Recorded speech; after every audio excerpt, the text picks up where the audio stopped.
Welcome back to another powerful episode of the Service First podcast, where we explore the power of putting a commitment to others first in business and in life. Join us as we sit down with industry leaders, entrepreneurs, and everyday people who are making a positive impact through their commitment to service.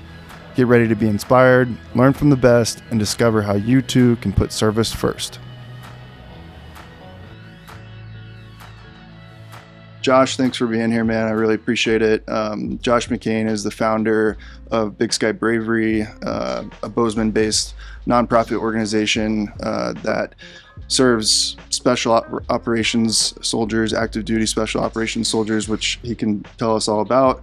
But yeah, as we were just saying, the Service First podcast is just kind of all about learning from those who commit their lives to service in one way or the other. That absolutely applies to you.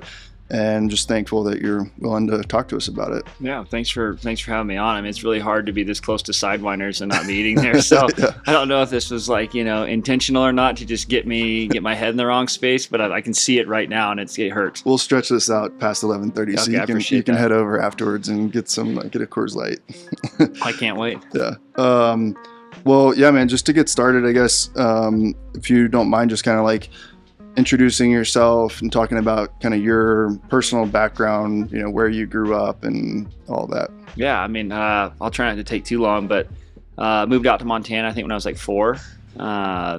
Three Forks, Montana. Everybody's Butte, America. I call it Three Forks, America. It's Three Forks versus the world, in my opinion. So small town kid, graduated high school in 2004. I think there was 43 people in our class. So kind of one of the ongoing jokes I always have is I graduated in the top 40 of my high school. Sorry, of my class, not in high school. My life's kind of a weird one. My dad, he was a Marine. His dad was a Marine. My mom's father was in the Army.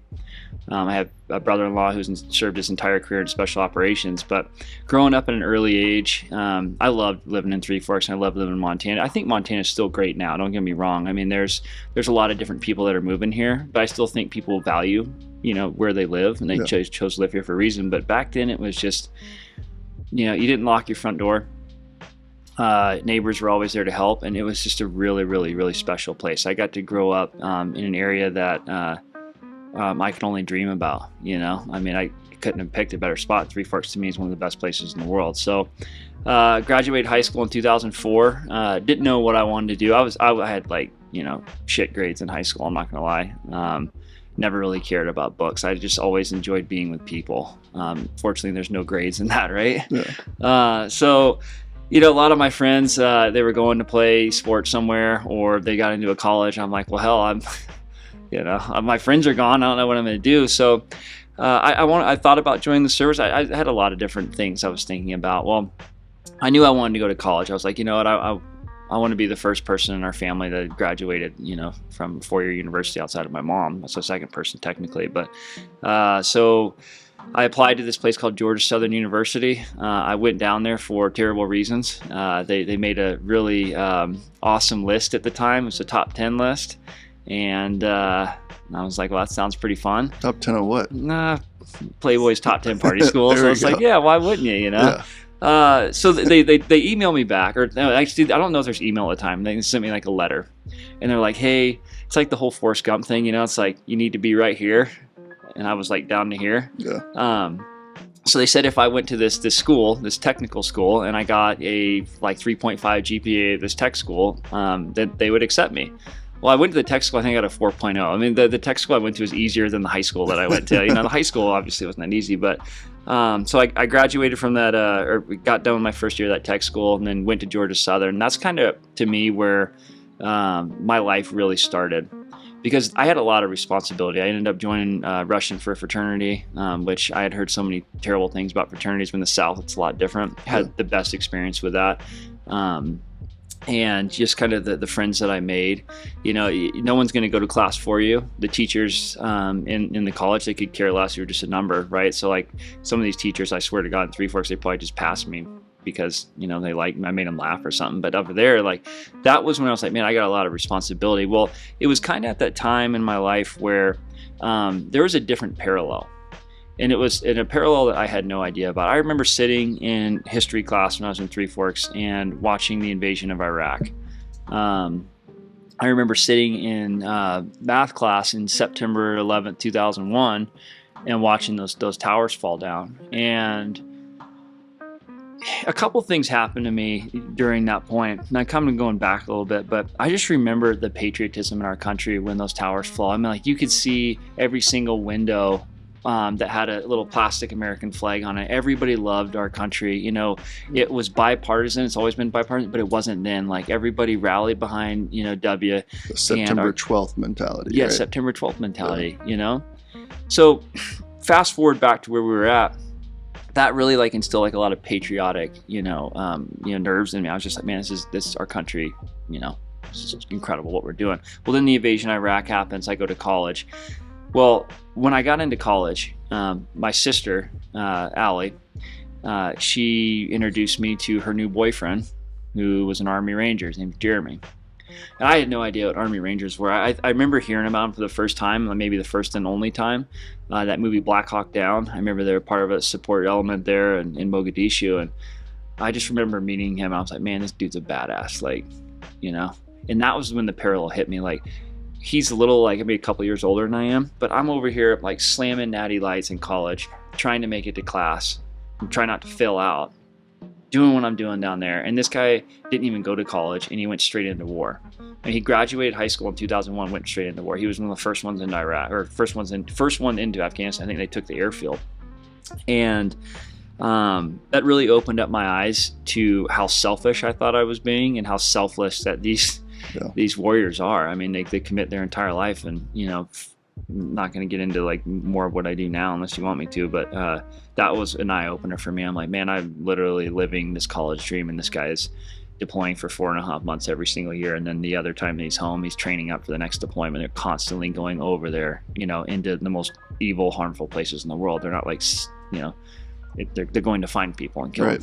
Yeah. So like you had that patriotism instilled in you, you know, in your youth, with, you know, through your upbringing, you know, both sides of your family having military backgrounds, but then in college, having that awareness of, you know, like that September 12th mentality, but then meeting Jeremy and being able to kind of put, you know, a face to it and saying, whoa, this is what that looks like. Yeah. Right. Like, this is the human element of, you know, this feeling that I've been having about patriotism and what our country stands for. Yeah. Yeah, I mean, I can definitely relate to that. And I think a lot of people, you know, that's one of the questions I wanted to get to eventually is like, you know, maybe have an awareness or a feeling of like what that means and what that stands for.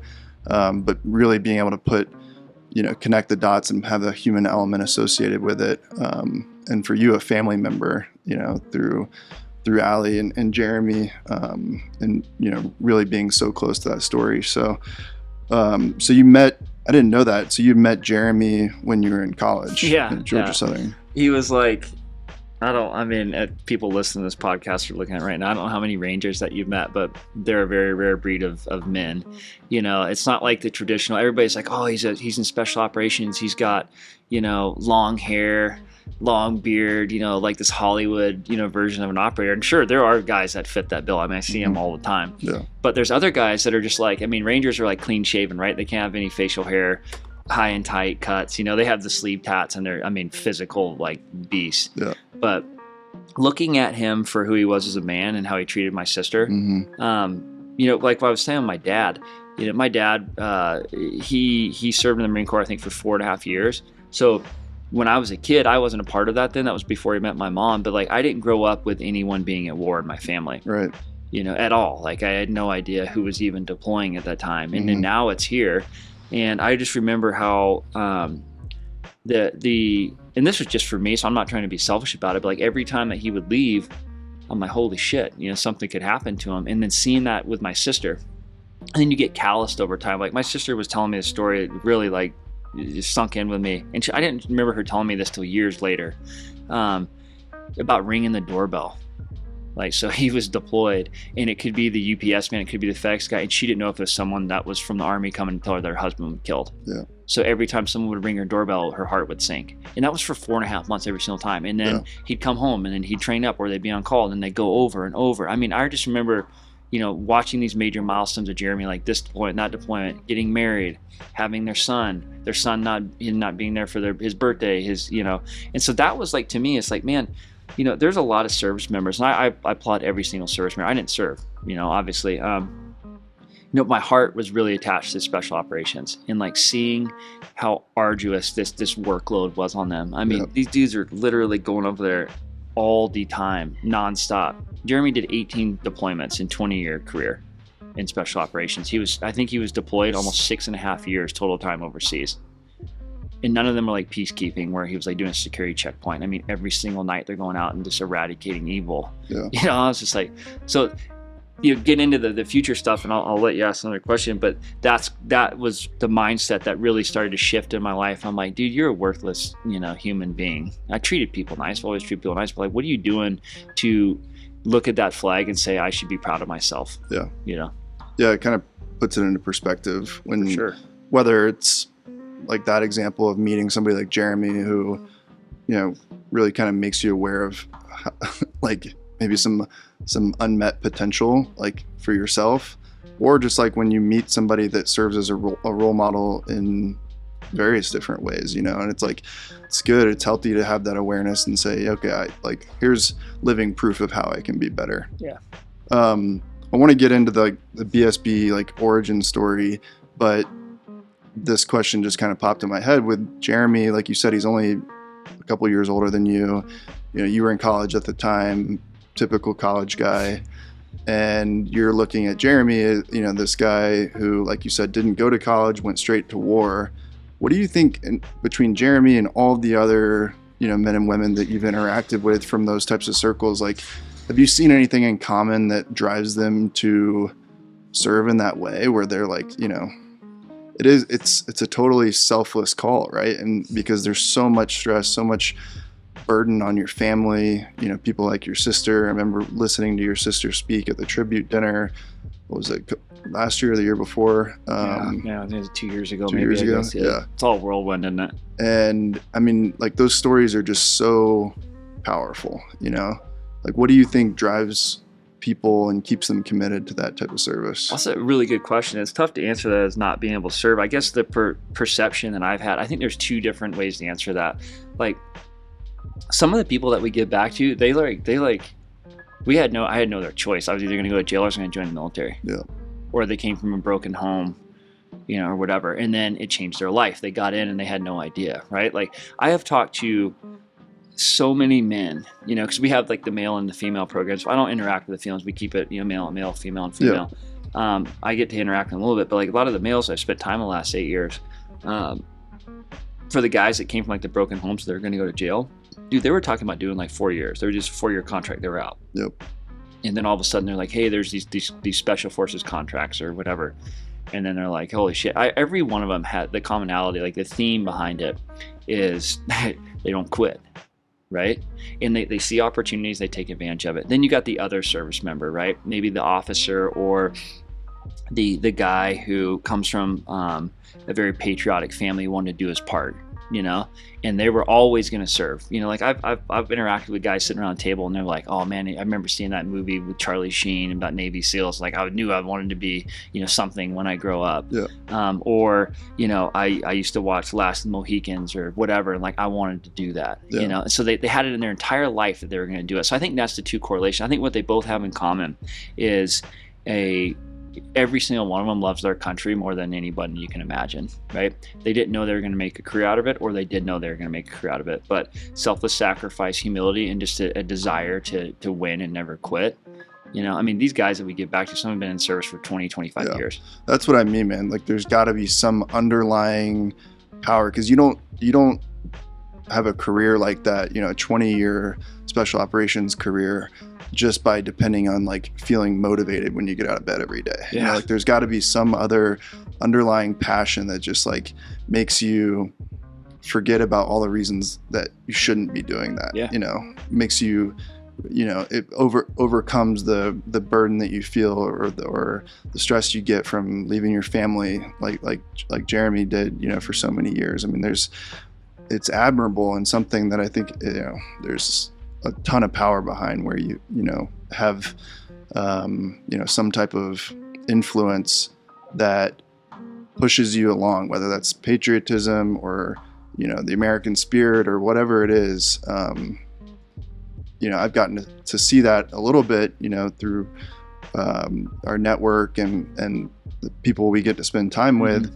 But it is unique, and I think that you point out a really good point, that there's kind of those two sides of it, like somebody that comes from a background with the expectation that that's the way their life is going to go, and somebody, I think maybe the more interesting side is the one like, I was going to go to jail or end up killed or go into the military, and then just do it for a few years until I figure something else out, and then it's like, well, 20 years later my whole life has changed. Like, those are amazing stories, and you see someone's life change by bringing that influence into their life, So like that whole service mentality, that like the whole, origin of this podcast, right? So like, and I'm not going to speak out of context, because once again, I didn't serve, and I'm not one of these units, but I've given my life to these operators the last 8 years, 9 years almost now, no, 8 years.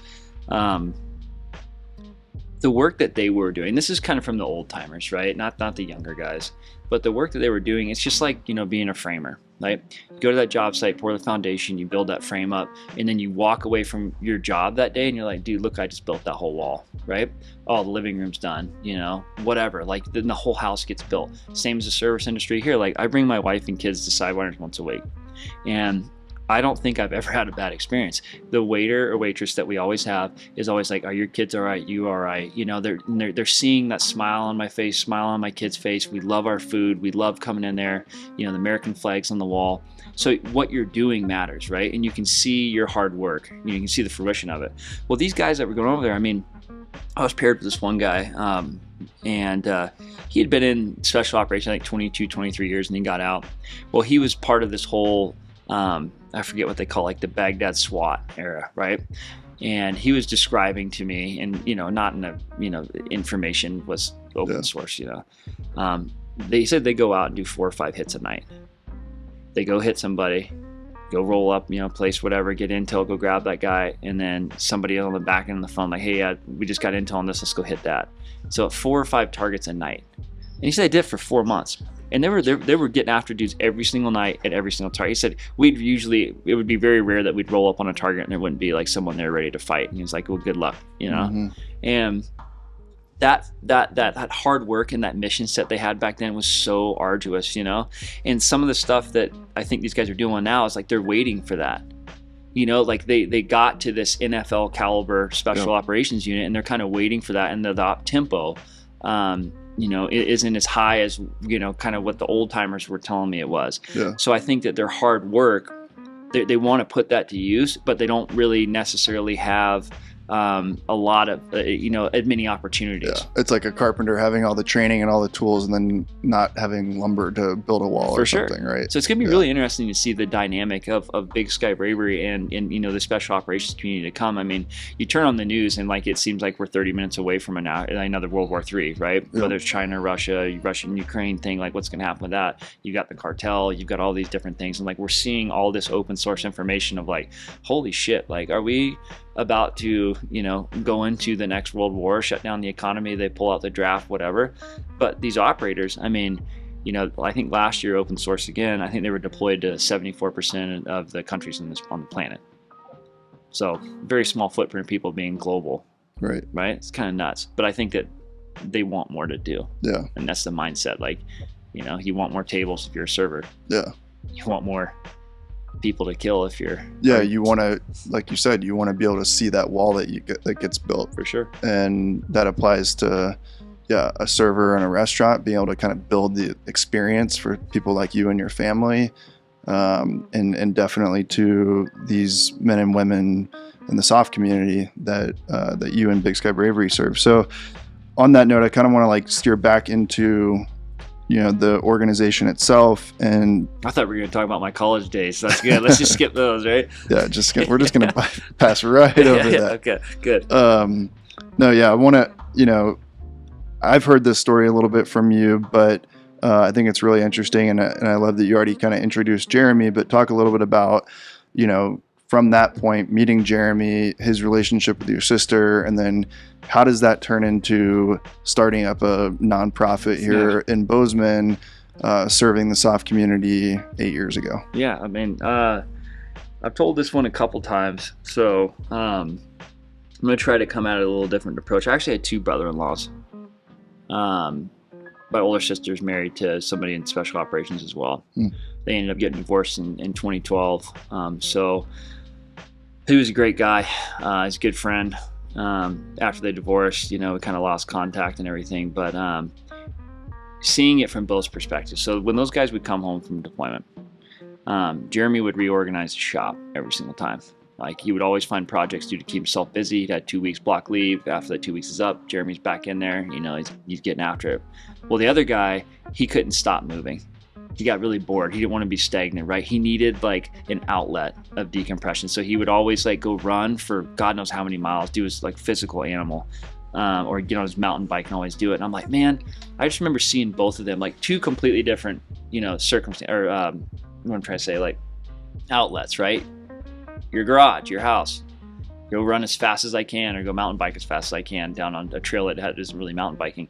Well, I was like, man, these guys need an outlet for decompression. So during that time, it was like 2012. I got married in April 2012, and I remember I looked at my wife and I was like, hey, we're married now. What's your biggest dream that I can help you with? And that's my job, is make sure you live a life, full of purpose, and you can hit your goals, whatever. And she's like, I always want to live in a big city. I'm like, oh, damn, man. Why did I ask that question, So she was like, I was like, what city do you want to live in? She's like, I've been to Chicago once. She's like, what about there? I was like, Christy, if you want to live in a big city, why don't we just go to New York? It's the biggest city, it's the financial heartbeat of the world, right? Yeah. She's like, we can do that? And I'm like, we can do whatever you want. Figure it out. So we both up getting jobs. We moved there in October of 2012. We moved there 2 weeks before Hurricane Sandy hit. Oh, geez. So we lived on 81st between 1st and 2nd, the Upper East Side in Manhattan. And that was when I saw, is this like a PG podcast, PG-13R? Anyone listens to it? Yeah, okay. Cuss away. That's when I saw how fucked like society was. So everything below 59th Street in Manhattan was either underwater or it was off the power grid. Jeez. There was no power, there was no public transportation, all the hospitals, everything, dude. So it was like the zombie apocalypse. Like everybody would come up from 59th Street up to the west side or the east side, or Harlem, wherever. And the stores ran out of food. As soon as that hurricane, they said stores ran out of food, non-perishable items. I didn't have non-perishable items. I lived in a 400 square foot apartment with mice, Yeah.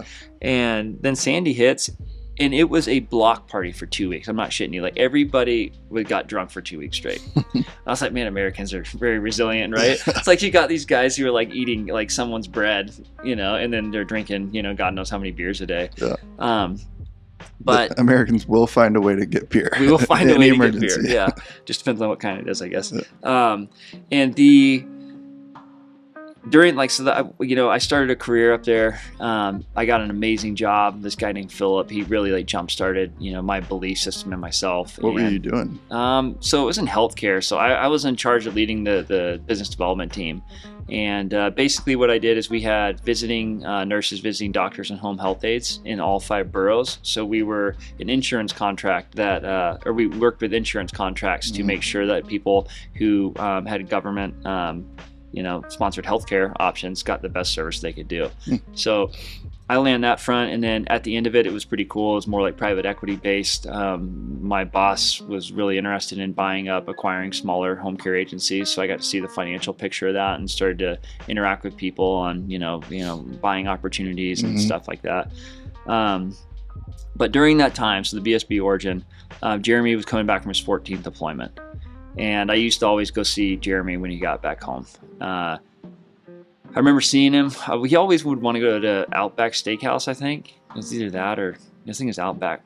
And like every time he'd come back, like that dude, like a piece of him was still overseas. Like he'd lose a little bit of himself, you know. Mm-hmm. Now I think it was a pretty tough rotation for him. I think they might have taken on a casualty, and a lot of them got injured. And like, I mean, 14 deployments, like holy shit, right?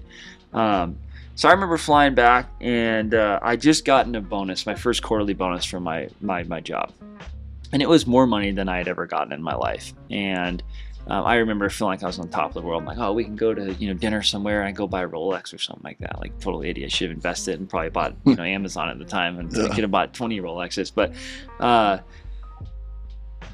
came back to New York, and that was when I was like, dude, you are not living for the right reasons. My marriage was in trouble at the time. I was more worried about money and my career. I was always working, and then there's Jeremy. And I'm like, well, so I made some money, so I was like, all right, I'm gonna go donate to a charity, and like, you pat your back, I pat your back, you pat mine, right? You pat my back, that means my brother-in-law is gonna come to your program and get some help. Couldn't find anything. Couldn't find a single resource for active duty special operations or active duty in general. Yeah. Everything was, I'm a veteran, I'm going to go on a duck hunt, or I'm going to go fly fishing, or, these PTSD, a lot of amazing organizations out there, but it was reactive, right? Mm-hmm. The guys were out, you need DD-214 when you leave the military. Well, here's my DD-214, that's my ticket to get in. Yep. Like, what's going to happen to my brother-in-law? So started asking, like, well, what do they do? Like, come back off a deployment, you go see a unit psychiatrist, and they just make sure you're fit for duty, so they would all lie, from what I've gathered from the last 8 years. I was like, well, what are they doing for you after that? And he's like, well, they're going to take us to an NBA game in 2 months. I was like, what? You can take the NBA game? So that was when my going back to all the stuff I said earlier, my dad raised me to be a patriot. My dad served everything else. I'm like, what am I doing for the American flag? Yeah. Really now for the second time, right? Because you said, like, originally when you were still in college meeting Jeremy, it was a little bit of a wake-up call, and now you're in your professional career, post-college, married, and having another wake-up call, like, holy shit, maybe there's more to this than what I'm currently doing. For sure. And Americans at the time, we've gotten used to war. So like, you get 4 guys that are killed overseas, everybody's like, oh, 4 guys were killed overseas. Oh my, Kardashians are on, right? So side note in that, I remember sitting on my office on 34th Street, 8th Avenue in Midtown, like shit area in Midtown. Like, don't ever go there. Right near Madison Square Garden. And I remember looking out the window, and I saw a service member in his dress blues, and he was just like looking all over. I was like on the 8th floor, so I'm like looking down this guy. I'm like, this guy's kind of out of place. He's standing by himself, looking around, like lost. So I go down there, I get on the elevator, I go down there right on the corner of 34th and 8th. I'm like, hey man, what's going on? And he's like, hey, not much, I was like, you're all dressed up? And he's like, yeah, I don't remember what he was there for. And I was like, you need help with something, dude? He's like, yeah, I'm trying to find this place. And I'm like, oh, it's just right here. It's right over there, right across the street, that golden door. And he was like, dude, thanks. He goes, I've been standing for 30 minutes, obviously confused and lost, and no one's come up to me. I'm like, the guy's in his dress blues. I mean, at the very least, you'd be like, just walk up to him. I don't thank people for the service. I just say, hey, I'm really proud of you. Yeah. Keep it up. So anyway, during that whole time, Jeremy gets back. That was when the light kind of came over my head. And I'm like, all right, I can't find a charity to donate. So I used to go to the cigar club called David off Geneva, I think. I think that's what it's called. And it's the only place in Midtown Manhattan where you could go in, you couldn't talk. There's a big glass, so you could see people walking on 6th Avenue. I brought my laptop in. I just typed up this business plan called Big Sky Bravery. And it was like 2 hours, kind of came up for air. And I was like, holy shit, look what that's pretty cool. Ran it by Jeremy that night. And my wife, a week before that, she had a laptop. She spilled beer all over her laptop, so she was using mine. So I'm in the shower because she would always get mad when I come from that cigar club. And our apartment at the time, this time was like 600 square feet. It wasn't 400 square feet, right? Yeah. So really high cost. Upgrade. Yeah, a huge upgrade. And she goes, hey, what is this Big Sky Bravery thing? I was in the shower. I'm like, oh God, because our marriage was in trouble at the time. I mean, I wasn't being the best husband in the world. I wasn't paying attention to her. I was just cared about money, my career, and everything else. And we didn't know where we wanted to go. Like, she wanted to move, maybe back to Alabama and be with her family, and I wanted to get out of New York City and go somewhere. I just didn't want to jeopardize my career. And I was like, at Big Sky Bravery, she's like, go stop. And I was like, shit. She's like, is this for Jeremy? I was like, yeah. And she was like, let's do it. She loved Jeremy too. I mean, he's an awesome guy. So when I ran it by Jeremy, I was just like, hey man, will this work? Is this something you guys need? And he was like, if you can pull this off, you're going to change the tide for special operations. Oh. So walked into my my office that like 2 days later, I think, and I told my CEO, and I was like, hey, I quit. It took me 3 months to find my replacement, and we packed up all of our stuff, and I came back to Montana, and she'd only been once for my 10-year reunion, and we set up shop here in Bozeman in October 2015. So did you look at that as like, were you motivated to get back to Montana personally? I know you said that like you Good wanted question. to get out of New York City. Was that partially like, not saying that it was like, you know, a selfish endeavor whatsoever, but like, was it also a way for you to get your family back out here too? Yeah, I mean, that was always, you know, an idea, but I needed something to justify it. I needed something that was worth my time to quit this job. I needed the right reason. Yeah. I had no idea that's what it was until Jeremy told me that. Mm-hmm. You know, Montana was always like, hey, I'd love to live there one day, but then having a substantial reason behind it that was actually going to impact other people's lives, you know, was, you know, I applaud my wife because she didn't want to, and she would agree to it after that. I think that's something that I've been talking to some friends of mine about here in the company recently, and like, you know, it's easy to like come up with reasons not to do something when you feel like it's self-serving, For right? sure. When you're like whether it's, you know, something as simple as like weight loss. Like if someone feels like, well, it doesn't really impact anybody else but me. Like I can, you know, keep doing something, but when you feel like it's something that you're going to serve somebody else, right? It's going to impact somebody else. There's like a whole different level of impact behind that, you know? And I feel like that can be really motivating for people. Like even for like you said, when Christy was like, hey, is this for Jeremy? Yeah. You know, if it was something self-serving and just being like, hey, I really want to move us back to Montana, there probably would have been 100 excuses not to do it. For sure. Right? Nothing against Christy whatsoever, but like when you feel like when you're doing something for somebody else, it's so much easier, I guess, to pull the trigger and say, yeah, let's do it, you know? And because you're motivated by knowing that you're making that impact on others. I think that's a really interesting concept, and that, you know, maybe there are ways that we should be trying to implement that when we, you know, look at just taking care of ourselves too, finding that motivation, but certainly with efforts that are focused on serving others. So when that was what, like 06 or something, or when did you guys? Or no, 2015. 2015. Yeah, 3 years before I think I came to Sidewinners for the first time. Yeah. Was it 2018 when you guys opened? 17. 17? It's 2 years. Yeah. Two years of my life that was missing. So you guys set up shop in Bozeman, and then what are those first like It's awful. few years of building? That was another question I wanted to talk about, is like, you know, you're a founder of an organization, right? And one concept that I've been trying to, you know, learn more about is that founder mentality, bringing something from an idea, you know, a business plan that you wrote in the cigar lounge to reality. You know, what did that process look like for you? Well, leasing your soul to the devil. It's the worst thing I've ever gone through in my life. Came back. I had 2 relationships here in the Valley of people that had substantial money. And I remember asking one of them, like, you know, I know he's got the money. I know their family's got the money. And he was like, I'm never going to support this. I'm like, well, there goes one. The other one would never get back to me. So I came back thinking that I had the world and under a firm understanding of the business world. Everybody's like, oh, you can make it in New York, you can make it anywhere. New York people just got to ask the question, you know, ask for the business, you know, just don't beat around the bush, just be up front and get it, you know? So I thought that, but it didn't really work here. We self-funded everything. You know, I almost went bankrupt twice getting it off the ground, almost lost my marriage. I mean, when I thought I was giving myself to my job in New York, it was nothing compared to trying to get a nonprofit off the ground. Bozeman's an awesome place. I think there's like 700 plus charities with an operating budget. I think there's over 1,000 registered 501c3s in the Valley of, I don't know, 60-some thousand people or something like that. Mm-hmm. I don't know. Got a lot of kickback, but I knew it was worth it. I knew it was worth my brother-in-law, you know. get here in October. Our first task force was in March of 2016. I think there's two major milestones. You got to have a best friend. You got to have a cheerleader, right? My best friend and cheerleader is a guy named Sean Hertz. Sean joined our board. He's a financial advisor here in town.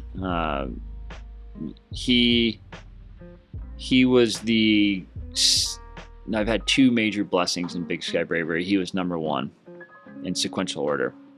Just somebody to like care about it as much as me, give their time and mind, body, and soul to it as much as me. He helped me stay grounded. He's about 20 years older than I am. We ran the first task force in March of 2016. It was me, Sean Hertz, and my wife Christy.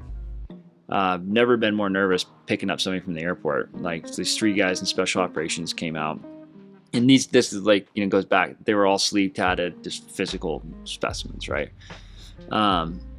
Conversation was super quiet. We had no idea what a task force looked like. We just wanted to wear them down with recreation, and then hopefully they would want to engage in conversation with us, and wherever the conversation went, that's where it was. That week it was a learning opportunity in the best way. I remember on like night 3 everybody was crying, and I'm like seeing these guys get off the airplane, I'm like, dude, these guys could kill us in 1 second, and like they had no emotion, just blank face. But then getting to know them as men and watching them smile and be vulnerable about it, I was like, good Lord. So I remember when they left, we dropped them off the airport. Sean and I and Christy we went to Old Chicago at the time, and we just sat there. I think we all three sat around a table. We didn't know what to say, but we knew what we did was worth it. Yeah. And they started to send in their testimonials after that, and then we knew we were onto something we couldn't quit. Yeah, that's got to be kind of surreal, because there was nothing else out there like it. I mean, there still isn't, but like you said earlier, I mean, there really were no outlets for people like Jeremy and people like the guys that came out for your first task force, right? Yeah. So you're like not only like starting something like as a founder, but it's like a novel concept too, right? It's not like just opening another restaurant where you kind of follow the same steps of service and they all kind of function the same. You're coming up with something totally new. Yeah, it was totally new. I mean, I've been roasted for this over the last 8 years. I don't really do podcasts, but when you asked me to do it, I was like, hell yeah, you're a good friend of mine. You've given a lot to a lot of everything. I respect and admire you. So I was like, yeah, I'll absolutely do it. You get roasted a lot for saying we're the only, right? I mean, I've had other organizations reach out and like, oh, we're doing that. I'm like, well, no, you're not. You're not doing the same thing that we are. Yeah. You're doing good work, but it's not the same thing. I don't know. There's no other organization out there. And I've asked internally, like, what we do, is there anybody out there does it? No. Right. So we knew that we were on to something special, but I didn't know how much money it was going to cost. Mm-hmm. Right. So we ran Task Force 2 in June. 2 people came out for that. And then we ran Task Force 3 in August. Task Force 3 was with another special operations unit. A lot of guys look at it as like kind of the pinnacle of special operations career. That was when I really opened my eyes up. I got paired with this dude. He had been in their building for, I think 3 years at that time. I'd heard some stories about these guys and got paired with him. And this dude was on a whole other level, like mentally, physically. You want to push harder, go faster. First and last time we ever had mountain biking in our program, broke both of his ribs mountain biking, just full send. Got on a horse the next day, and we went all the way from Spanish Lakes Trailhead all the way up to Mirror Lake and back on horses with 2 broken ribs, and he never complained once. Yeah, the toughness is on another level. Yeah, I mean, he was just, and then his path was insane, man. I mean, not to get into too much details, but grew up in a very broken family. One of those guys that joined the military because he didn't have another option, and slept in his car in high school a lot. This dude, he can accomplish anything. So that was, now working with another special operations unit with, let's see, 3, 5, 8 people that have gone through the program, and all 8 are saying the same thing. Yeah. That was when I really had to take it serious and scale it, and be like, how am I going to raise this amount of money? Well, I used to sit outside of Murdoch's on Saturdays, like the Salvation Army, trying to get people to donate. Wow. almost every Saturday for like 6 months, I had an AR-15 that was sitting there. I was trying to sell raffle tickets for it. Ended up paying for a whole program based off those raffle tickets. Going in all over town, asking people to play in our golf tournament. That helped us get through 2 task forces. Most people, like, I remember this one guy, I still know he has big Bozeman guys, like, get the hell out of my office. I was like, all right, I'll remember that. Wow. Now he's begging to come in. Yeah. I just wouldn't quit because it was worth my brother-in-law's life. Yeah. And that was worth 8 other people's lives, right? So the second part of that, the second blessing, is a guy named Ned Schwing. Ned came into my life in 2017. Ned, very, very successful businessman, hell of a family man, hell of an American, just a patriot, straight shooter, he helped me develop. I remember our first board meeting, he came in and he goes, all right, like 8 of us on the board. He goes, I want everybody to go around the table right now and tell me your burnout level, 10 being the most. You. 4. You. 5. 3. And then it got to Sean. And Sean was like, I'm at a 9. We've been going hard. For 3 years at this point. 2 years. He looked at me and I was like, I'm a 9. And he goes, don't ever lie to me again. He goes, you're a 10, I can see it, everybody in here can see it. We all see it. 2 of you guys are a 9, one's a 9, one's a 10, the rest of you guys are 3 and 4, so that's the problem. And he goes, what you guys are doing right now, he goes, you're fishing in a spring creek for an 8-inch trout. He goes, we need to get that mentality and go to the Missouri and try to catch big browns. Yeah. And he goes, and that's how I'm going to do it, He helped me believe in myself. He showed me there's an outlet. I remember about 3 months after that, one of the units, we had a guy that got injured, and he wasn't bad. He sprained his knee. Could have been a torn ACL, right? And get one of those guys with torn ACL, that's an operator that's out of the fight for 12 months. Mm-hmm. And those guys, there's not many of them, right? So they're like, hey, you guys need to learn you guys got to become professional ski instructors of America. I'm like, PSI, what the hell they want me to do that for? Never even skied. I grew up snowboarding.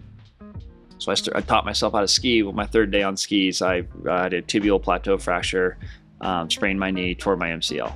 Jeez. I had my PSIA the next week. I had to pass it to continue Big Sky Bravery. We all had to pass it. So I go into there, man, popped a couple oxys that the doctor gave me, got through training, one of the most painful things in my entire life, got my little PSIA, gold badge. We had a board meeting that night. And I didn't tell the guys I had a tibial plateau fracture. I'd never been into that. Like, oh, poor Josh, whatever. It's like no one's going to help me if I even tell them, oh, are you okay? You're all right? It's like, what is that going to do? So I just went through it. So the board meeting that night, very junior board, guys who were very, very passionate about the organization, but really couldn't help us, on the financial scale. So we were bringing up items to vote on for the budget for the next year. And it's Ned's second board meeting now. And it was like a $1,500 tent for marketing. Oh, we can't do that, No, that's a huge risk. And I'm sitting here, man. I'm almost bankrupt the second time. Marriage is, I'm in trouble. I got 3 jobs. I'm doing real estate. Thank God this guy named Blake let me do construction with him, and I was doing Big Sky Bravery at 3 times, just trying to pay for my family. My wife and I. Ned said something that changed my life, and he was just like, how much money? He interrupted everybody on the board call, and he was like, how much money, Josh? He goes, we're talking about $1,500 tent here. He goes, how much money do you need to commit full-time to Big Sky Bravery? Mm-hmm. So you can quit that construction job, so you can quit doing real estate. How much money do you need? He goes, I'll pay you out of my own pocket. And I was in tears. I was like, I couldn't believe this guy that I barely knew said that he would do that for me. I told him, and he's like, done. He never had to pay $1 of it. He gave me the grace, and then the openness to go out there and chase it. Mm-hmm. And that was when Big Sky Bravery really started. Yeah. Because now I focus full time on it. And I knew I could pay my bills off of it, off this guy's generosity. And, that was the second biggest blessing. Both of those guys have changed my life, and they've impacted the organization more than anyone could ever comprehend. Yeah. Ned Still, he's our chairman of our board now, one of my closest friends. And, that's what it took. I don't remember what the initial question was. I rambled on there, but that's what it took to get to this point. Everybody's like, oh, you're the founder mentality. Well, every founder needs a push. You need somebody who's going to help believe in you and give you some of the resources, because we don't know all the answers. For sure, man. Having that it's not a safety net, but having that lift from somebody, even if it's just a confidence lift, right? From like Ned telling you, okay, I'll cover it. You need to focus on this full time. That turns into him never having to pay, come out of pocket, for that, because it allowed you to focus wholeheartedly on the mission, right? And finally gain traction. I've always wondered that, like, obviously I know Ned, and I understand his involvement with the organization, but I didn't know that story. And I'd always wondered how you got from sitting outside Murdoch's on Saturdays selling raffle tickets to running these tribute dinners and golf tournaments and boxing events and raising millions of dollars. They're like, that's a success story in and of itself, for someone in your shoes as a founder of a nonprofit organization. But would you say the turning point was that, like getting somebody like Ned to kind of give you that lift and saying, hey, man, go for it? There was another turning point too, right after Ned. March of 2020, this thing called COVID happened, right? And what a weird time. So we had that tribute dinner coming up in September of 2020. And I remember I was like, if we don't do this tribute dinner, because the year before that, 19, we raised $367,000 that night, which funded a lot of task forces for that winter. It was a lifeline for us. It's still a lifeline for us, but it was a lifeline, like critical, like ventilator, not like any COVID side jokes, just like seriously, it was a ventilator for us, kept us alive. So I started selling tables for the tribute dinner, and the health department found out about it. So I hired a doctor, I hired nurses to submit a health plan or whatever they called it, social distancing plan. Submitted that to the county. The guy literally told me that if I do this, the plan was approved by doctors and nurses. If I do this, that they're going to throw me in jail for 30 days. And a $15,000 fine. I was like, well, if it's either or, like I'll just pay the 15. Right. Can I prepay? Yeah, can I prepay? You guys, can you spread that out over 12 months at 5% or something? But it was both of them, 15 and 30 days in jail. I considered it, man. I was like, hell, people want to show up for this thing. We need it. Well, we didn't do it. Board voted it down. Private equity guy in New York City. I was flying to go meet him. So the tribute dinner is supposed to be in September. This is like November. And I met this couple in Chicago before that. And they helped us buy that Sprinter van that we have. So I'm flying to meet this guy in New York, private equity guy. And I land in Minneapolis. I get a message on my phone, hey kid, I can't meet anymore. He's like, I don't really want to meet anybody in person, and also there's too much uncertainty, too much volatility in the market. I can't support it right now. We were almost out of money at that time. I had 2 full-time employees and plus me. They all had mortgages. We all had the scalability. We had all these operators on the waiting list coming in January. Well, I sat there, my hand it's like, shit, I can't breathe. I didn't know what to do. Pick up the phone and called this couple out of Chicago. Some of the greatest Americans I've ever met. She's like, well, hey, Josh, how are you, sweetheart? And I was like, good. How are you? Good. I was like, I got to ask you for help. And she's like, what do you hold on? She's like, well, I was like, we just get him on the phone too. I need both of you. And I told him, I was like, I'm flying to New York and this guy was going to give us a check. I was like, same thing that Ned told me, I told them. I was like, I need you guys to stroke us a big 6-figure check to keep us operational. She goes, I'll send it tomorrow. And that funded all the winter programs for the following year. That one person, that I've developed this relationship with, there's so many great Americans out there, but I think those are some of the pieces that have got us to this point. It's just breathing room to get to the point where you can throw a big gala. I think a lot of people come to the tribute dinner because of 2 reasons. I think the number one reason is they believe and they trust in me and that I'm doing the right thing with the money, and I've developed relationships with donors. I think that's a huge part of it. The second is they believe in the mission, and they didn't know that special operations were coming out there. Maybe they're both tied, and I'm not trying to be boastful or anything, but when you're talking about large sums of money and support from people, you got to trust the person. Yeah. You got to develop a relationship. I can't ask people for $100,000 and be like, oh, hey, my name's Josh, you give me $100,000. Like, there has to be some rapport and relationships there and what the need is. So I think that's the reason why we got there. We had a lot of breathing room. We got lucky with certain people, but it was a relentless desire not to quit for them because they weren't quitting for us overseas. Yeah, I know. It's like every time, I've been at a tribute dinner or another fundraising event, and you hear those types of stories, about Big Sky Bravery in particular. It just, like, I don't know, gives me the chills, because it just restores your faith in America, and knowing that even though people like that are generally pretty silent, and, like, the loudest mouths out there are, sending a different message, but there are so many of those types of people out there that believe in what you're doing and believe in what this country stands for. I love hearing those stories. Well, like when you got involved, right? We met here in Sidewinders. You started to come up with ideas for us to raise money. At the store, there's a huge footprint. It's a perfect demographic for where we try to raise money at. Yeah. When you walk in, how big's that American flag? I don't know. It's huge. Yeah, and you see that, and you're like, hell yeah, I want to be here. These are my people, right? But looking at it from like that, and just getting to the point where other people help you along the way is a critical component for anybody's success. You got to have a lot of people that want to help. Like, you got involved with Big Sky Bravery. I guarantee you and I were the exact same person. I had no idea these guys were going overseas every 4 months. Right. I had no idea. Like, I mean, you saw like some stuff in Syria or whatever, but like, we had no idea, did we? No. And then we got our eyes opened. It's the men that are the same age as you and I. You went to the Citadel, right? Yeah. You went to the Citadel. You started a business. Got married, started a family, and one of the largest employers in town. We both got into it for a reason that people don't know what they don't know, and I think that's the tribute to the tribute dinner and some of the other things. You just got to educate people and be like, hey man, there's guys and gals still going overseas right now. They hadn't stopped. Yeah, I mean, you guys have done such a great job of, like, evolving, that message and how you communicate the message. And I just see it reaching more and more people every year. So, like, I think I appreciate you kind of talking through, like, the foundation, like the origin story, and, like, the foundational years of, building Big Sky Bravery from nothing into something.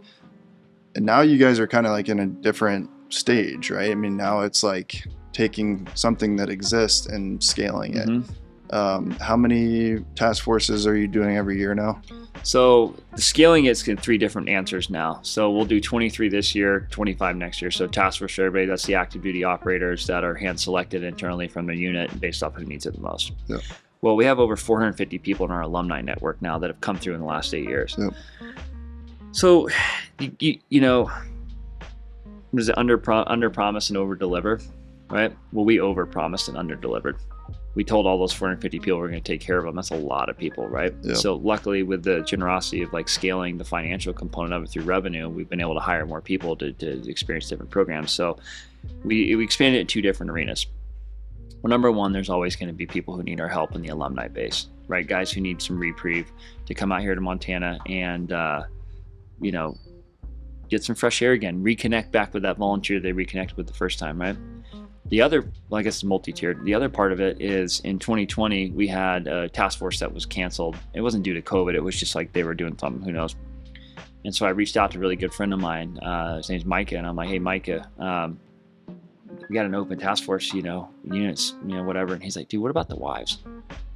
It's like, my spouse has been with me for, 20 deployments or something, whatever the guy's done.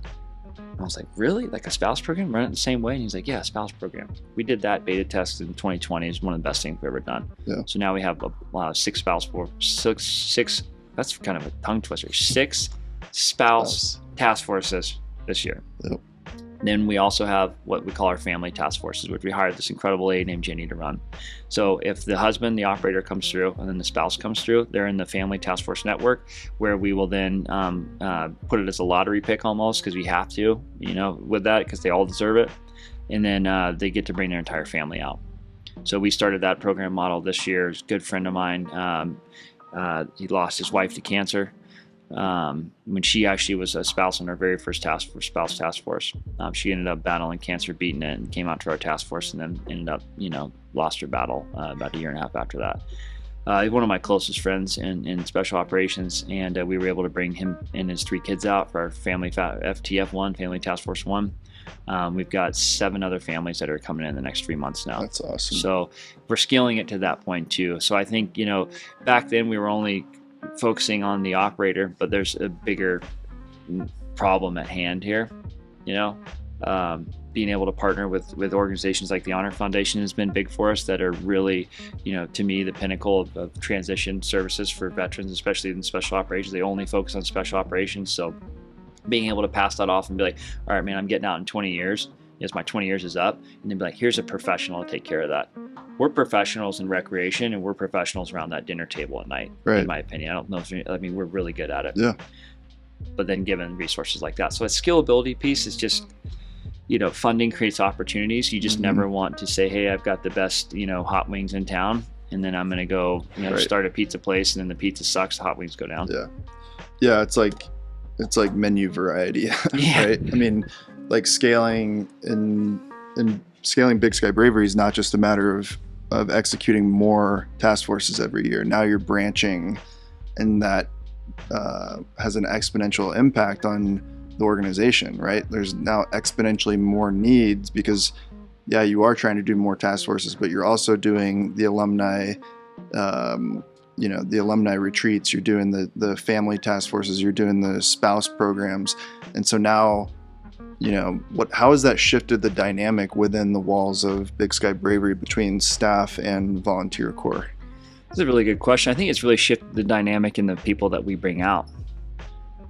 Guys are dying to get their families out here, and that creates more need, right? It creates more opportunities for them, and that's a level that we're trying to figure out how to scale it, and quality. The staff startup, right? So you look at like a startup tech founder. That's what I consider myself at Big Sky Bravery, because what we're doing in 2018 wasn't going to work for 19, wasn't going to work for 20, right? Hiring people, then their job completely changed. Like, we have chameleons that work for us. You have to have a very high level of autonomy to survive at Big Sky Bravery. I hire for that job, and I'm like, hey, that job doesn't exist anymore. Now you're doing this, right? Do you want to do that? And everybody that works for us, we look at 4 common values. So character, competency, passion, and humility. That's what we hire off of. The staff has shifted in a way where the task forces were only sustainable based off the volunteer force. So I think this is kind of the question that you're getting at. We can have the biggest donors in the world, we can have the best image in the world, but the volunteers for Big Sky Bravery are the ones who are doing God's work. They're the ones who are out in the field with these individuals for the duration of the week, that present the product and have the positive outcome, right? We were scaling programs, but we weren't scaling volunteers. So we really had to look at it from a sense of like an assessment selection, making sure that guys and gals are in it for the right reasons, going through a 3.5-month process, giving them stuff to do, and then on the outcome of that, being able to trust them. It also covers us on the back end. If something happens on a task force, we can go back to their command and say, hey, this is the 3.5 months that they went through. Yeah. So I feel like we're constantly evolving in the organization, but there's a common ground in Big Sky Bravery that will never sacrifice quality over quantity. What's our scalability piece in the task force? It's like, hence when you said, how many are you doing this year? 23. Well, how many are you doing next year? 25, right? What we're really working on now is sustainability in lodging. Building a permanent lodge in Big Sky that can house, the main lodge will be for task forces. We'll have 3 outposts or cabins, and there'll be alumni, family task forces, and just miscellaneous. So we have a footprint for them for generations to come. Do you see that same process occurring? So that's kind of like, that's the lodging vertical, which Big Sky Bravery still depends heavily on donors for sure, right? But you're trying to push that to like integrate within the organization. So you actually like own your own property. You go to the same location for every task force. Do you see that occurring in other parts of your operations in terms of like stuff that you currently rely on donors or on volunteers for? Like, I don't know, I guess one way I would look at that is like, Yeah, you're a lot smarter than I am. You went to a completely different college. You got to break that down in layman's terms for me. I think I understand what you're saying, but like, we like all of the task force directors being volunteers, right? Okay. Versus like, do you ever see those becoming more staff positions, or do you think the volunteer dynamic is important to how a Big Sky Bravery task force functions? I think the volunteers, the dynamic is the most important thing that we should focus on. The 5 years, sustainability. No on the task force directors being staff, because I think you lose authenticity. Like, think about it from this, man. I mean, you want to talk about scaling effectively. Look what you've done here, right? Look what you and Ellie have done. Like, Yeah. So getting to that point, the authenticity behind it has to remain. And like, you can say, all right, hey, this guy's Blake. He's a task force director. He's been with us for a while. Hey, Blake, what do you do? Oh, yeah, you're always gonna be like, oh, and like, no, let's find out what he really does. Look what you do here. We're one of the largest employers in Montana or Bozeman.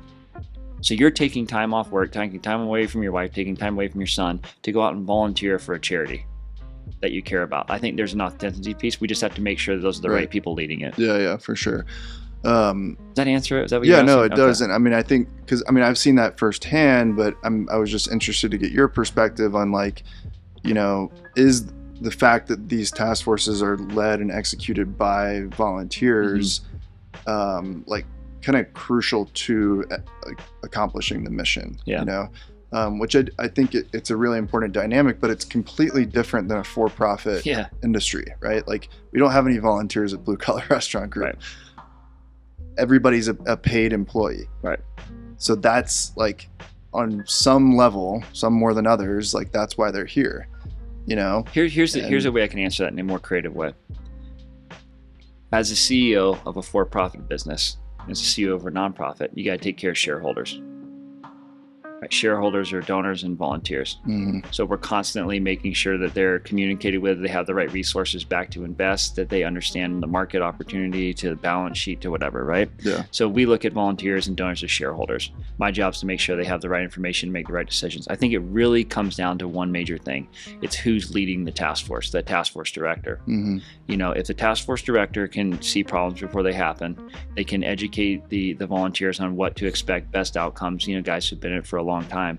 A couple of things that we're doing now that are different compared to last year is we're going to implement, we're going to work with mental health counselors here in town, and every volunteer is going to have to go see that mental health counselor within 3 months of leaving their task force, just to make sure that they're okay, that they're able to process the information that they've had, and that they're fit to volunteer again. So I think it's just bettering steps to make sure it's sustainable. Yeah. But volunteers are always going to be our biggest opportunity and our biggest problem. Yeah, I get that. I mean, it's very much like, employees in a for-profit organization. I mean, that's kind of how, even though, like, you guys do have a staff at Big Sky Bravery, but you and I have talked about this before, the volunteer corps kind of is your staff, right? Yep. I mean, they're unpaid, but they're there touching the end user, just like a server in a restaurant, way more frequently than I do, right?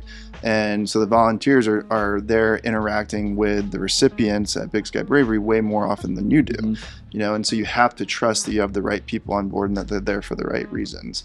How does Big Sky Bravery continue to scale?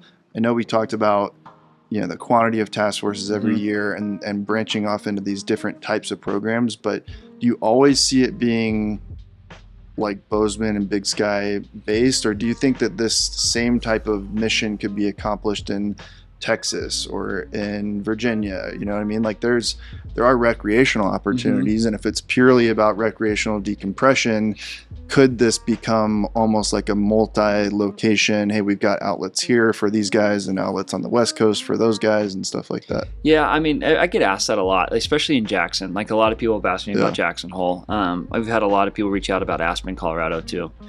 It took a long time and a lot of beers and coffee and breaking bread with people to understand their true values towards the organization. We have partnerships here that I don't think can ever be replicated across the United States. People who truly give way more than they take towards the organization.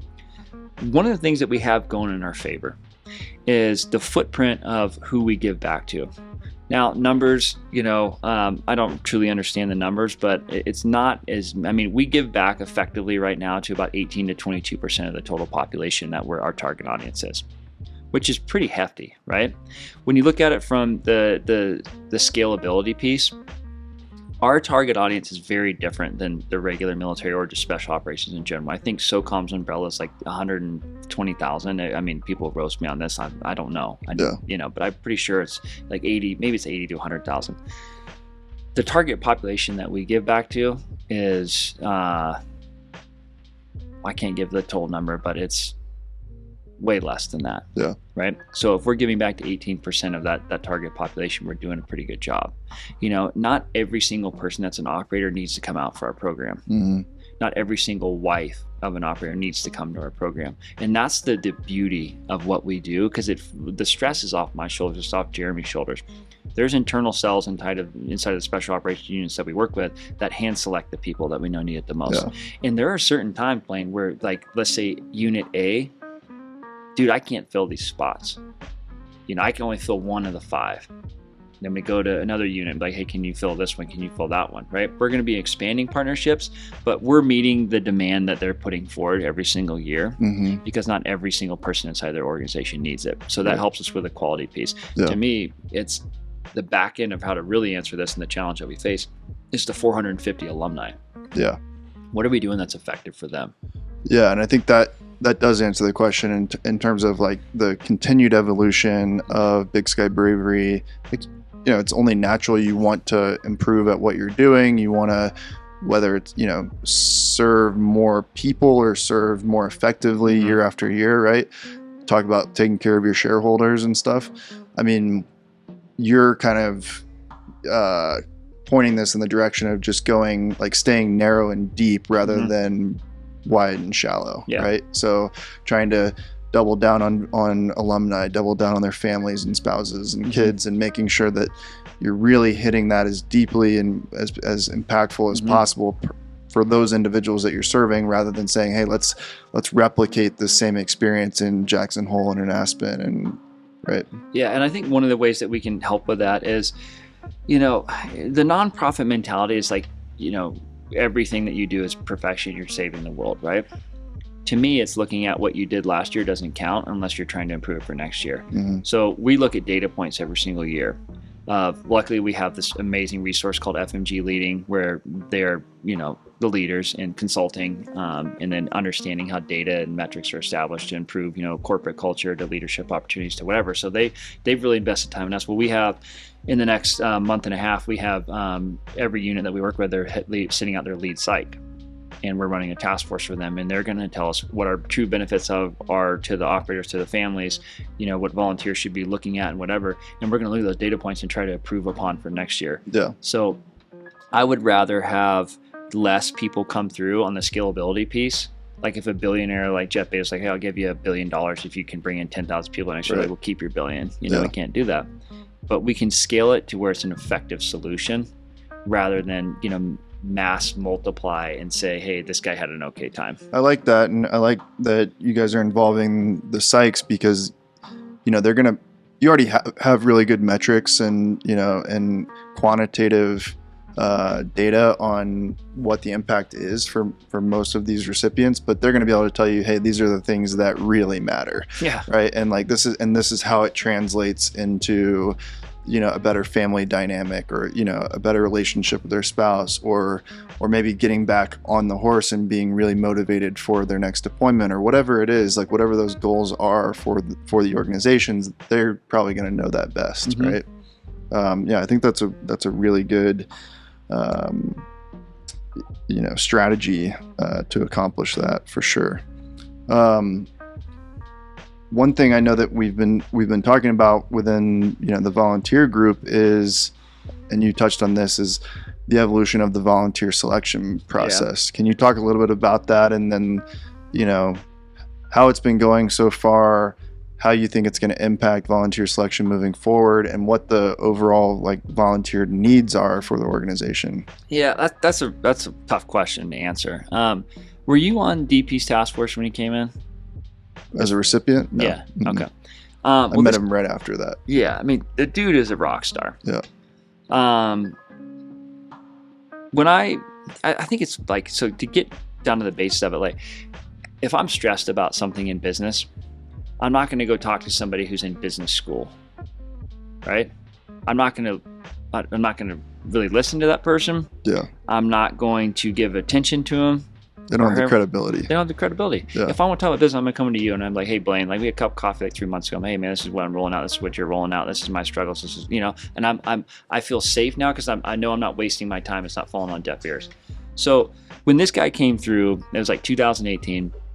He had just left as the unit sergeant major, the unit he was working for at the time. I think he spent 32 years in special operations. I mean, it's insane, right? The knowledge. He's unreal. Unbelievable. Yeah. He's become such a great friend and mentor. He's the Jamie Dimon of special operations. Yeah. He understands everything. Yeah. So he came to the task force. He called me. He's like, hey, man, I want to move out here and I want to be a part of this. Introduced him to a realtor. Moved out here. Been one of our best volunteers since then. Well, the opportunity for volunteers was getting someone with that skill set, that knowledge base, and the understanding he has for people, especially in assessment selection. Yeah. To lead our volunteer front. We wouldn't be able to scale, or I wouldn't feel nearly as comfortable about Big Sky Bravery if he wasn't a part of it. Then we looked at our task force directors, to be on that board. So the question I think that you asked was it more task force director based, like leadership? How do we scale leadership? What do we look for in leadership? No, I think like the fact that you brought up DP and the process, which we don't need to like dive super deep into, but basically just understanding that the process has gotten more strenuous. It's gotten more detailed. You're basically trying to make sure that someone who applies to be a volunteer is in it for the right reasons, right? And even though you have scaling goals and you want to operate more task forces, and that depends on more volunteers, this is kind of counterintuitive, mm-hmm. right? Like you would think, well, we just want to get as many volunteers in the building as possible. You're like tightening the filter for volunteers. So like, why is that, and how do you see that affecting the organization? Well, yeah, I mean, it's like one of the operators told me, he said, I'd rather go to war with 5 studs than 100 dipshits, right? Yeah. To me, the first part of becoming a volunteer for Big Sky Bravery is the person who's giving you the information has to articulate it in the right setting. Mm-hmm. If they don't, like, hey man, it's a pretty cool organization. They give back to special operations. I know you didn't serve, and we get to go ski and snowmobile and like do all these other things in summer. Oh, it sounds badass, man. Cool. Then you get to assessment selection, and then we give them all these, tedious, like, what the hell do I have to do this for? They're not going to want to do it. They're not all in. So you got to, first step, it starts with articulating the importance of the mission, being vulnerable, sharing experiences of what you got out of it. Mm-hmm. I think the second piece of that is like kind of what I said earlier, is if something really hits the fan, we got to make sure that we're dotting our I's and crossing our T's back to command. So this is what we do to put in that. The importance of what we're doing for the volunteer work is they have to understand, and they have to be humble enough to listen to top volunteers such as yourself, to what their actual impact is towards these individuals that week. How am I going to better myself? I think the true thing of it is, like, I'll sit around the guys early on, and my biggest thing that I would look for, I'd be like, how's your marriage? Oh, it's great. I'm like, all right, you're the liar, right? Total liar. There's no marriage that is great all the time, right? We all struggle. How's your job? Oh, it's perfect. All right, you're a liar too. It's like, no, how's your marriage? Man, I'm all right now. I'm struggling a little bit with this, whatever. Like, I always tell volunteers, I said, don't ever come to a task force and think that you're 100% ready. Yeah. If you're 90%, then that's the kind of people that we're looking for, because everybody's got family, financial, health reasons, whatever, that they're struggling with. But if you bring those to the table in an authentic way, with going to war with 5 guys instead of 100, we can have 2 volunteers with 5 recipients and they'll still have the same outcome. They just have to want to be there. They got to be humble enough to listen, and then they have to have that character, competency, passion, humility piece of them that says, I'm going to step away from my wife and my kids and my career for 1 week and give it back to these individuals I've never met and I didn't know existed. Yeah, I mean, I think the listening piece is huge. The first task force I did with you guys, it was an intimidating experience because I'd never really interacted with those types of men before. I was young too, like I was 27, I think, on my first task force. And going back to like what you mentioned earlier, like I didn't know that I had the credibility to have those types of conversations with with the recipients. That's a tough thing to balance, where you're like, you want to be productive, you want to be a good part of the team, but I was married, but I didn't have kids at the time. I had business stuff that I guess was valuable to some people to talk about, but didn't have kids and hadn't gone through a lot of the life experiences that so many of these guys have.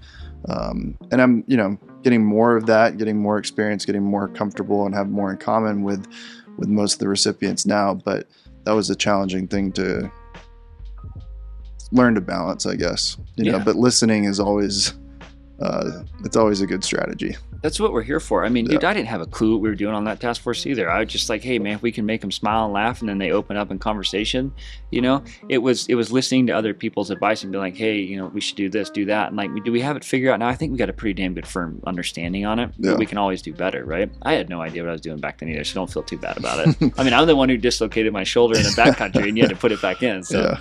No, I don't feel bad about it.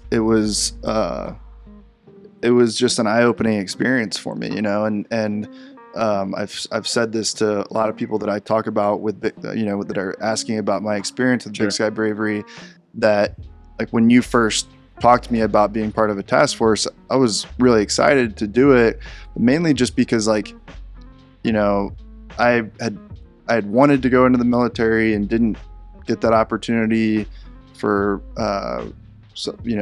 reasons that we could talk about later, but I'd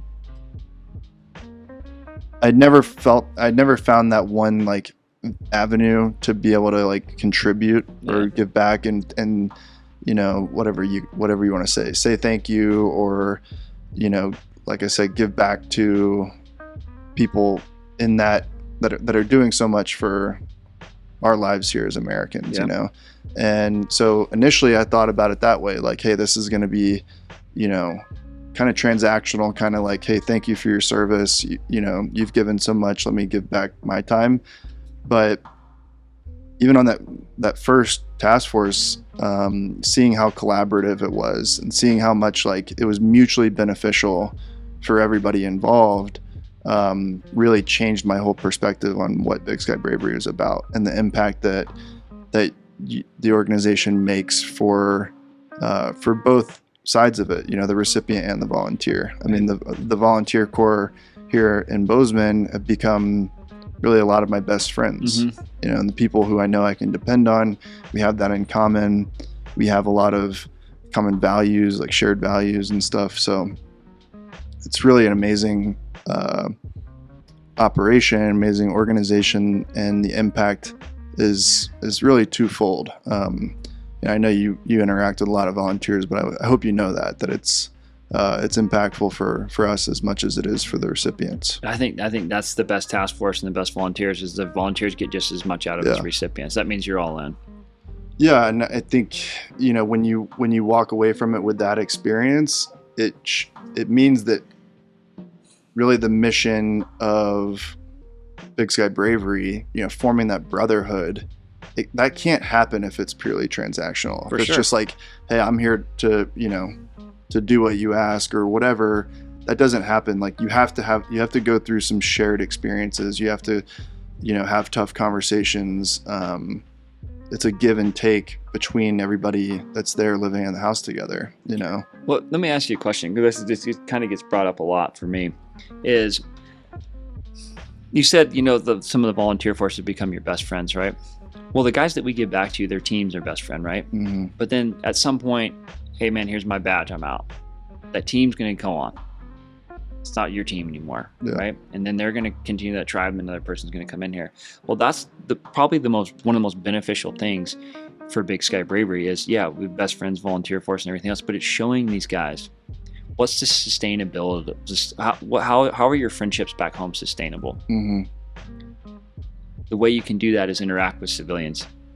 At least one guy said, it's really hard for me to become friends with civilians because my entire relationship is built off a lie, because I can't tell them what I do. Yeah. Like, you don't have to tell them what you do. Just tell them, hey, my name's this. You know what I mean? And getting that, like, you feel comfortable talking to that person because of a shared life experience.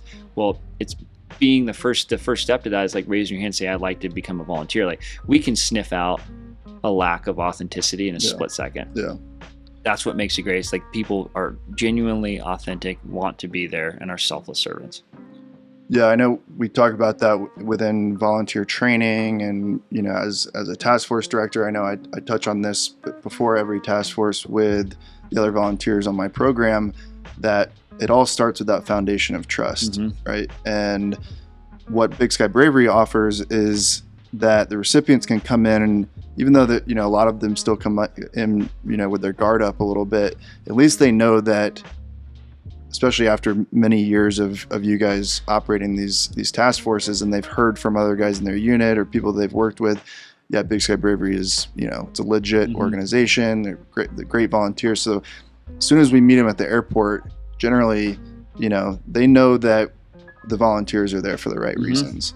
And that, like, right away kind of sets the foundation for the week. It sets the foundation for us to have meaningful conversations and be able to let your guard down and be vulnerable. Yeah. One of the coolest things to me is like when I get to go and travel and we go do like command visits or something like that, and you walk into these compounds where you're men amongst giants, and you look around and dudes are wearing Big Sky Bravery hats or t-shirts, and there's so many of them, or you're just walking, you're going from one meeting to the other, and like during that meeting you see a bunch of guys, and they're like, they come give you a hug.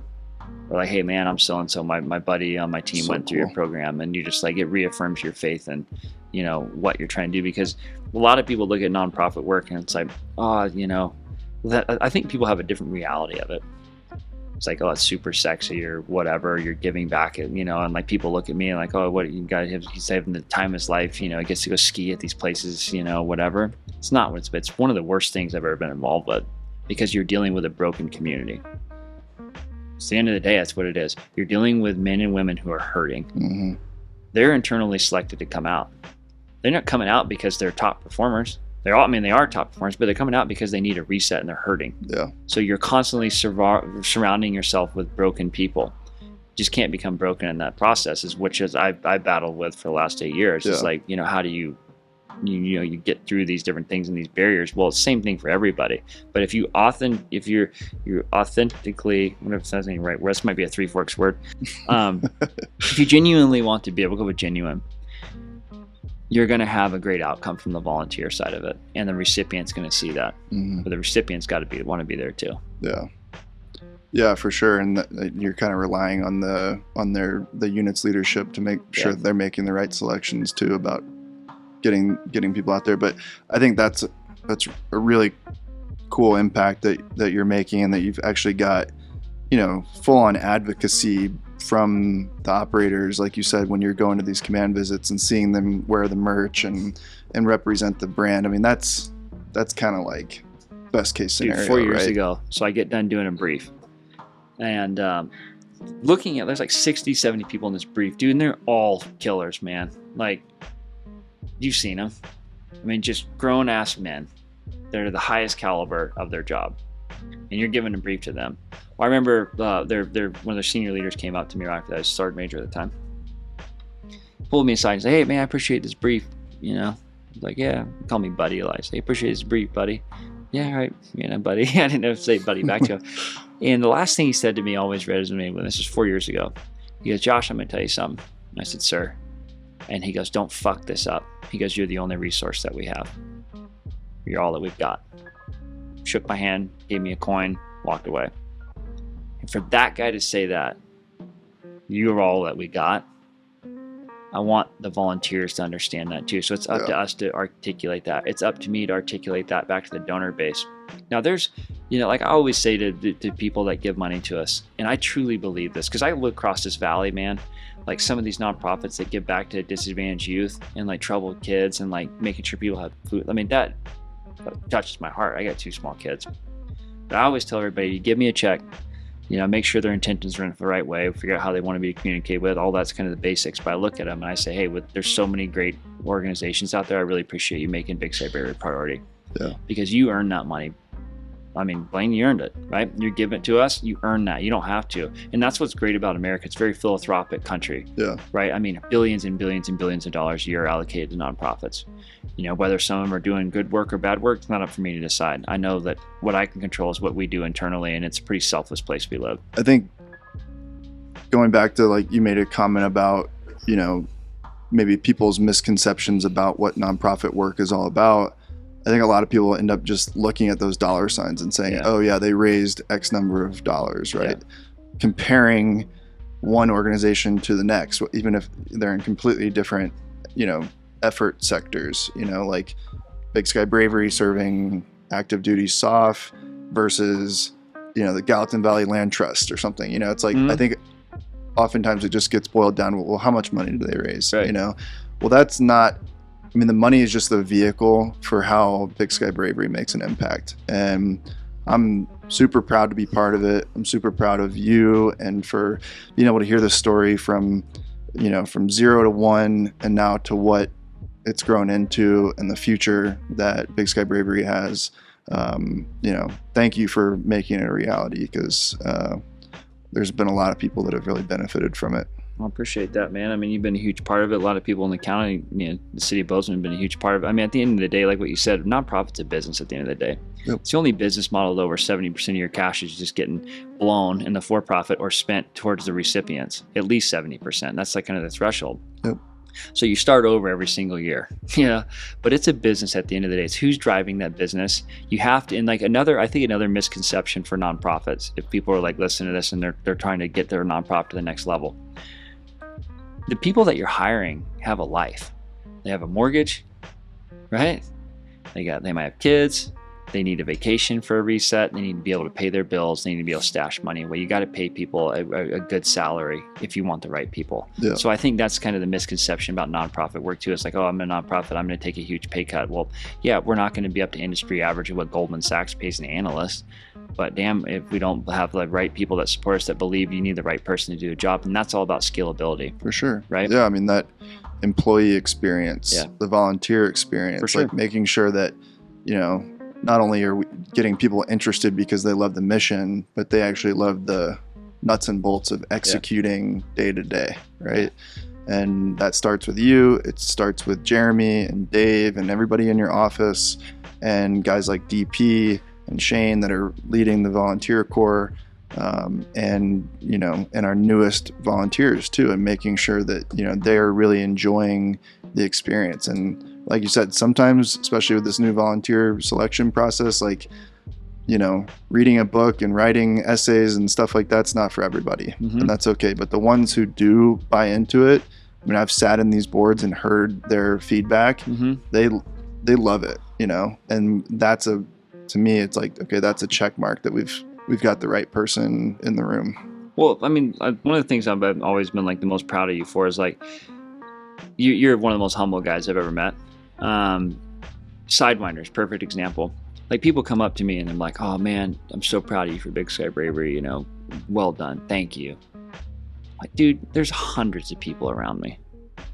I just had the idea, you know, and I'm glad I did, because it saved my brother-in-law's life. You know, it saved a lot of other people's lives, but there's so many other people. Sidewinders, perfect example. Look how much staff you retained over COVID. Like, I still see the same faces. One thing I love about going to Sidewinders, hey Riley, what's up, bro? Avery, how you doing?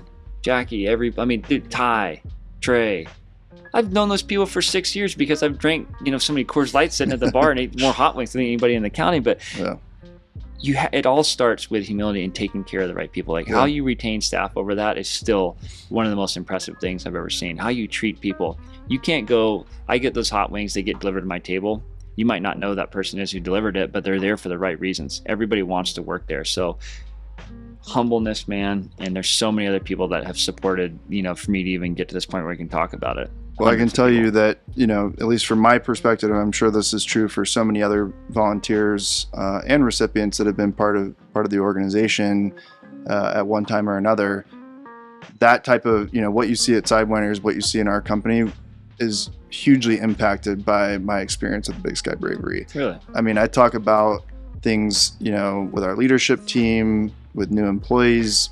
There's elements that I've taken from my conversations and interactions with recipients on task forces that are like literally in our employee handbook. They're literally in our training documents and our leadership development stuff. I mean, I had a conversation with a recipient on one of my first task forces, and he told me about Post-it note that he keeps on his computer screen, because he had learned from bad leadership over his career that he had 3 leadership characteristics that he felt like were crucial to, kind of the foundation of any good leader: humble, credible, and approachable. And that's like, it's something we talk about in this company every day. And of course that, it trickles down or connects with every employee in our organization at one level or another, and so it goes both ways, I guess, is what I'm saying. That's amazing. People like myself and the other volunteers get, like I said earlier, just as much out of this as the recipients do. So it's pretty awesome what you guys have created, and just looking forward to the future with it too. I appreciate you, man. Enjoyed the conversation today. Yeah. Always nice just talking to somebody that I truly care about and respect and appreciate. Thanks, man. So Same to you. thanks, brother. Yeah, appreciate it, dude. Yeah, appreciate you. Love you. Yeah, love you.